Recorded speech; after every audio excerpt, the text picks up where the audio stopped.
যে বাসটি উল্টে থাকতে দেখতে পাচ্ছেন এই মুহূর্তে, এটি উত্তরবঙ্গ থেকে যাত্রী নিয়ে ঢাকামুখী ছেড়ে আসা এই বাসটি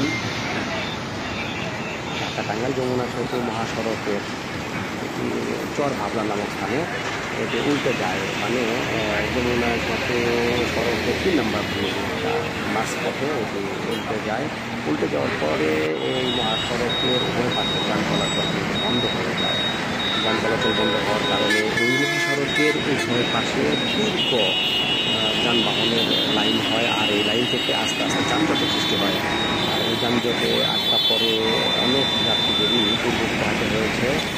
এই যানজট নিরসনে দেখতে পাচ্ছেন টাঙ্গাইলের জেলা পুলিশের কয়েকজন ট্রাফিক ইন্সপেক্টর, অতিরিক্ত পুলিশ সুপার এবং অন্যান্য পুলিশ সদস্যরা কাজ করে যাচ্ছে। জেলা পুলিশের র্যাকার এসে উল্টে যাওয়া বাসটিকে উদ্ধার করতে চেষ্টা চালিয়ে যাচ্ছে।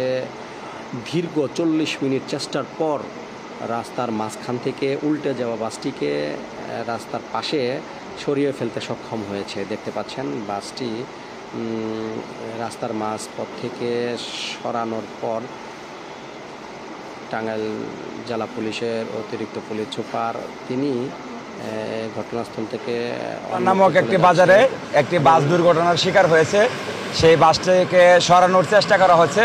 তাছাড়া সরলা থেকে যমুনা সেতু পূর্ব পর্যন্ত একদম বাস একদম পুরোপুরি সচল আছে, কোনো ধরনের কোনো সমস্যা নাই।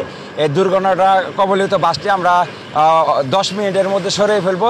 10 মিনিটের মধ্যে সরানোর ফলে আমাদের এই যে এখন আপনারা যে পিছনে যে টেলটা দেখতে পাচ্ছেন এবং যানবাহনের ধীরগতি, এইটাও আমরা আশা করি যে 1 ঘন্টার মধ্যে এটা আমাদের পুরোপুরি ক্লিয়ার হয়ে যাবে।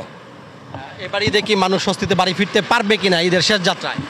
ইনশাল্লাহ আমরা টাঙ্গাইল জেলা পুলিশ মানুষের নিরাপত্তা এবং নির্বিঘ্নে যাতায়াতের জন্য 6 শতাধিক পুলিশ সদস্য নিয়োজিত আছি এবং আমাদের সিনিয়র অফিসার, আমাদের পুলিশ সুপার স্যার সার্বক্ষণিক মনিটরিং করতেছে সারা রাত ব্যাপী এবং দিন সার্বক্ষণিকভাবে।